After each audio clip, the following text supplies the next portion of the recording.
কক্সবাজার সমুদ্র সৈকতে জোয়ারের পানিতে ভেসে আসছে কাঠের টুকরো সহ ময়লা আবর্জনা। এতে নষ্ট হচ্ছে সৈকতের সৌন্দর্য। সমস্যায় পড়ছেন পর্যটকরাও। পরিবেশ বিপর্যয় ঠেকাতে দ্রুত আবর্জনা অপসারণের কথা জানিয়েছেন সংশ্লিষ্টরা।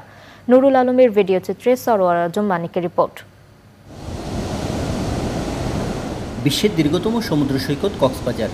প্রতি বছর দেশ বিদেশের অসংখ্য পর্যটক ছুটে আসেন এই সৈকতে।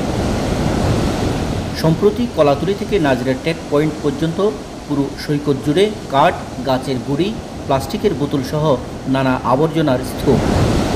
সব কাঁচরা আসতেছে শুধু ভাসে ভাসে। আর জাল বসাইলো না, জালের মধ্যে উঠলো মতো জাল ছিঁড়ে যাইবে।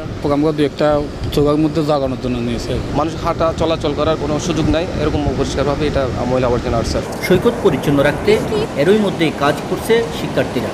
অনেক পর্যটক বেড়াতে এসে যদি ময়লা আবর্জনাগুলো দেখে তাহলে একটা বিশ্রী বিষয় না। আমাদের কক্সবাজারের জন্য এটা কিন্তু খুব দুঃখজনক বিষয়। আমাদের বৈষম্যবিরোধী ছাত্র আন্দোলনের সব শিক্ষার্থীরা আমরা উপস্থিত আছি আজকে। এমন এক একজন এক জায়গা থেকে এসে আমরা পরিষ্কার করতেছি। সৈকতের প্রতিবেশ রক্ষায় দ্রুত ব্যবস্থা নেওয়ার তাগিদ পরিবেশবিদদের। সমুদ্র গবেষণা ইনস্টিটিউটের মাধ্যমে একটা ব্যবস্থা নেওয়া উচিত বলে আমি মনে করছি। যেভাবে সমুদ্র সৈকতের পরিবেশ বিপর্যয় শুরু হচ্ছে, এটা কক্সবাজারের জন্য অশনি সংকেত, সমুদ্র সৈকতের জন্য অশনি সংকেত। কাঠের গুঁড়ি বা এই টাইপের ময়লাগুলো আগে কিন্তু খুব সচরাচর সাগরে আসে নাই, এবং এগুলো জ্বালানি কাঠ হিসেবে ব্যবহার উপযোগী। সেক্ষেত্রে বিচ ম্যানেজমেন্ট কমিটি এগুলো কালেক্ট করে এগুলো আসলে যারা এগুলো জ্বালানোর জন্য যাদের প্রয়োজন হয় তারাও আসলে এটা নিয়ে যেতে পারবে।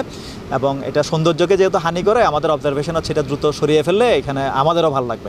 কয়েক বছর ধরেই সৈকতে এমন আবর্জনা ভেসে আসার কারণ জানতে তদন্ত কমিটি করা হলেও এখন পর্যন্ত প্রতিবেদন জমা দেওয়া হয়নি।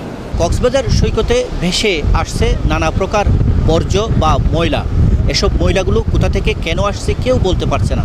তবে পরিবেশবিদরা বলছেন সাগরে কোনো সমস্যা হয়েছে কিনা সেই বিষয়টি গবেষণার প্রয়োজন রয়েছে বিশেষ পর্যবেক্ষণের। কক্সবাজার সমুদ্র সৈকত থেকে সরোয়ার আজম মানিক, চ্যানেল আই।